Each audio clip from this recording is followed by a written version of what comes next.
Anke ngibingelela abahlali ngasona lesikhathi samanje. Ngibingelela bonke abantu kwamagumbi amanye umhlaba, ngithi abantu mabaphile. Kungekho kubi esibuye nakho, bese ngithanda ukubonga kulabo bantu asebathola ukuphila nalabo abasesendleleni manje yokuthola ukuphila. Engeke usho-ke amagama abantu ukuthi ubani nobani nobani sebaphumelela ngoba i-number list is endless ngesilungu. Kodwa-ke namhlanje angisoze ngibe mude, mina ngizothanda ukuba mfishane bese ngiqala ngalana abantu bakithi ukuthi ngizofuna abantu bangiswisise ukubana esikhathini esiningi ngiba-busy-ke. Njengoba sengiba-busy ngizodinga-ke manje umuntu sithi ngesilungu i-personal assistant onguye ozobe ebamba incingo, ozobe kwazi njalo nokuthi mangabe kukhona amaphaseli okumele ahambe ayongifakela amaphaseli lawo kwa-Postnet nakwa-Phepho noma kwi-courier service, ngoba kwesinye isikhathi kuyathanda ukudileya ngoba ngihlezi ngibhizi, umsebenzi mningi kimi ngoba mina abantu bakithi ngisebenza ngingedwa, anginayo umuntu ongincedisayo. Noma engingasho ngithi ngaba kuthathe mhlawumbe bakwenzele usiko esihlathini, mangabe kumele ngikwenzele usiko esihlathini ime ngikuthathayo ngikuyise lapho. Ngicela-ke abantu bakuzwisise khona lokho. Njalo into ebalulekileyo abantu bakithi, ngiyacela ukubona abantu bakwazi ukubamba umthetho wezinto okumele bazenze. Njalo kukhona into esithi thina yimfihlo yomuntu. Angeke ungahambe ukhuluma imfihlo yomuntu komunye umuntu ubusuzitshela ukuthi izinto zakho zizolunga. Angeke zilunge izinto zakho ngoba usuthethe imfihlo yakho wayikhuluma komunye umuntu. Imfihlo yakho ngeyakho. Mangabe liyenza izinto libaningi, kodwa-ke eqinisweni into nento iyimfihlo empilweni yakho muntu wesintu. Kunabantu abasizwisisayo isintu, ikakhulu abantu abakhulile abakade belandela isintu, njalo abakhulele esintwini, abakwazi into ebizwa kuthiwa yi-secret okuthiwa yimfihlakalo. Ngingathanda ukwanda ngamazwi kakhulu, kodwa ngithanda ukubana ngibonise abantu ukubana ngabe masithi siyasebenza. Njengoba ngibona ngiphethe lithi i-money box ngesilungu. I-money box ngesilungu bantu bakithi, ngiphethe intambo. Njengoba ngiphethe intambo lana, le ntambo ngizoyenza ngiyibhekile bantu bakithi, and then bese ngiyayithatha le intambo ngizoyivuvuzela umuthi othile, ngiyigcobisa lo muthi engiwuphethe esandleni lana, oyilona nje umuthi omnyama eniwubona lana, ungumuthi omncane lona bantu bakithi. Mangabe sisithi thina siyasebenza, sisebenza bantu bakithi, sisuka singenakho ukudlala. Mhlawumbe abanye abantu bathatha ukuthi siyadlala.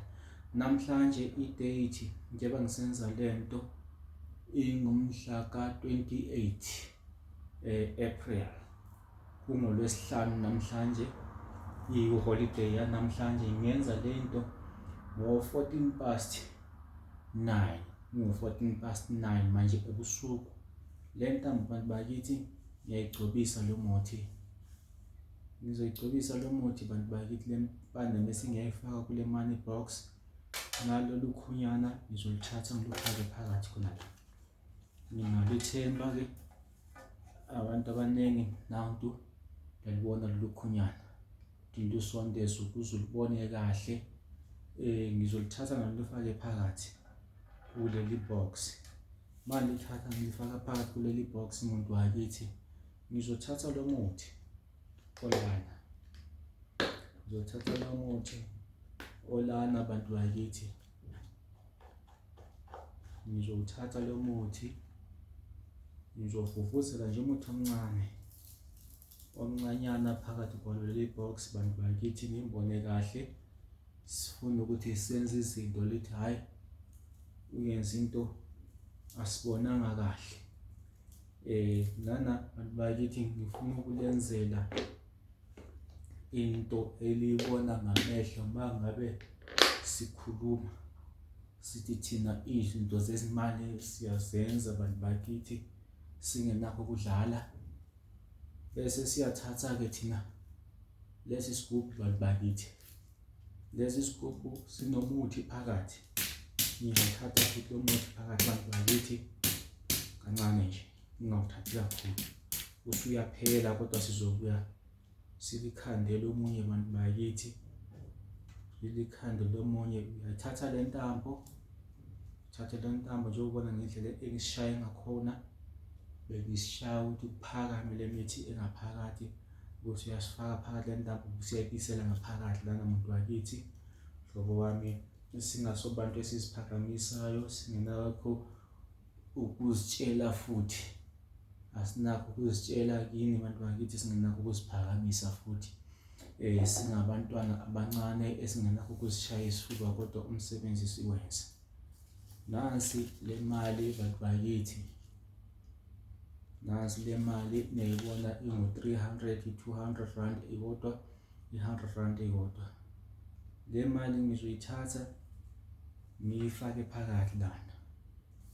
So ngokunjalo njengoba ngifakile phakathi bantu bakithi, kufanele lingizwisise kahle into engizoyenza lana. Njengoba sinamhlanje kumhla ka-28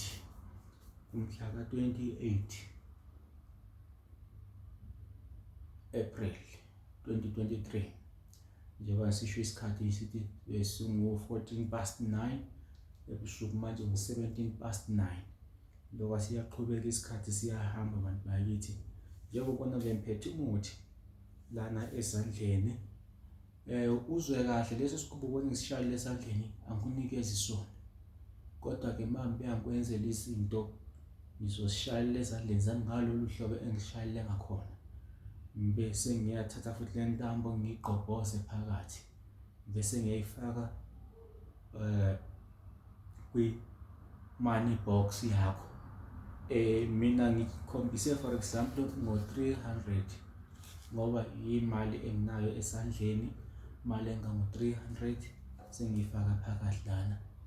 Mawuqeda uyifaka phakathi, uyasinuka izandla, uzinuke izandla, usuyasho ukuthi ngisisho nje mina ngizosho njengoba ngisisho ngithi ngizofuna kusasa kuyophuma ilanga kunama-212 lana, kube nama-100 rand awu-8 lana. Ngizokwenza ama-200 abe u-12,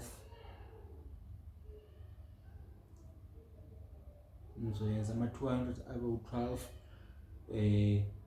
bese ngithatha futhi ama-100 rand, awuthi ngiwayenze ngithi abe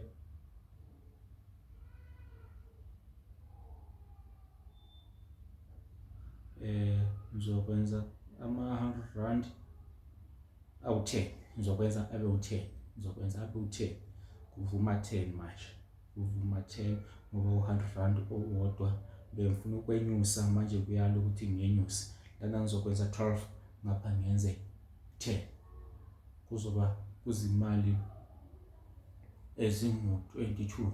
Kuyenzeka abantu bakithi ukuthi uthole ukuthi imali iba more than lokho esikushilo, nakho futhi kulungile ngoba into izokuya ngendlela yokuthi iphakame kanjani.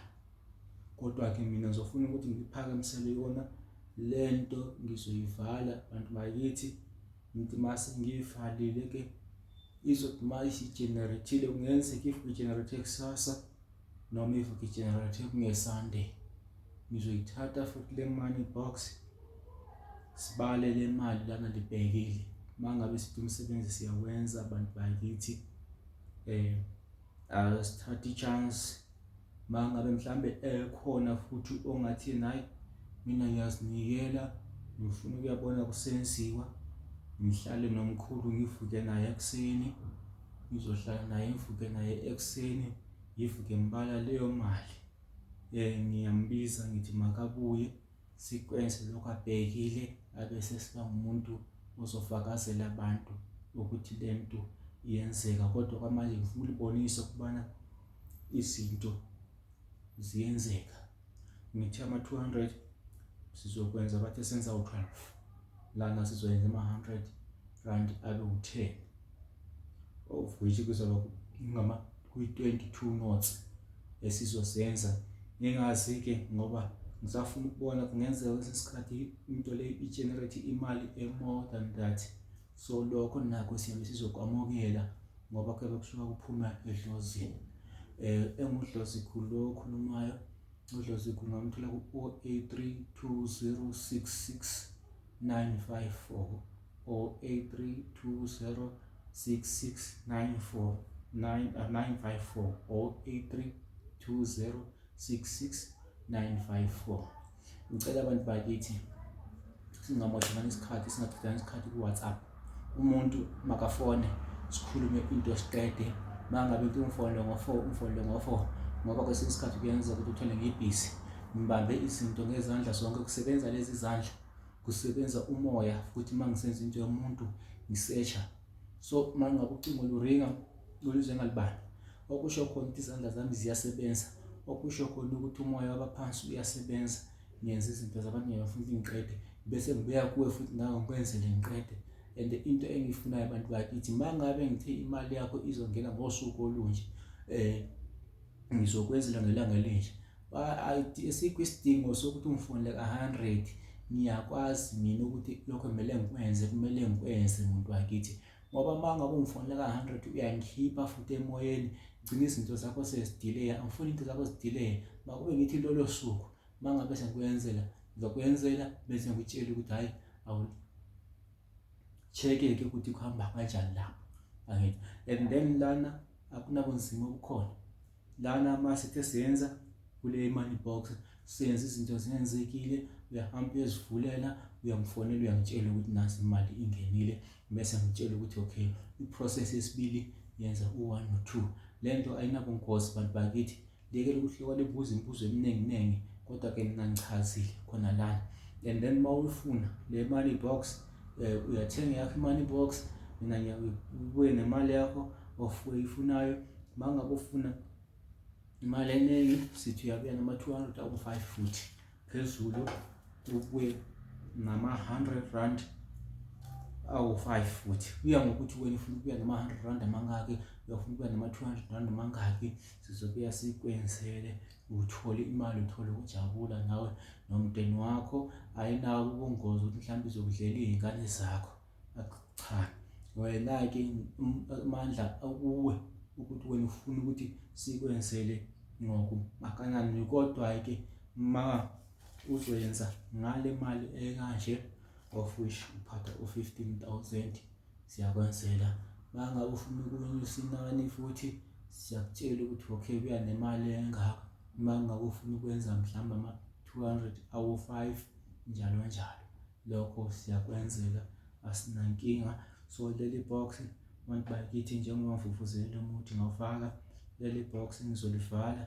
Ngisazobuya futhi ngilikhombe, ngilivule, libone imali ngiyibala, ama-200 nama-100 rand.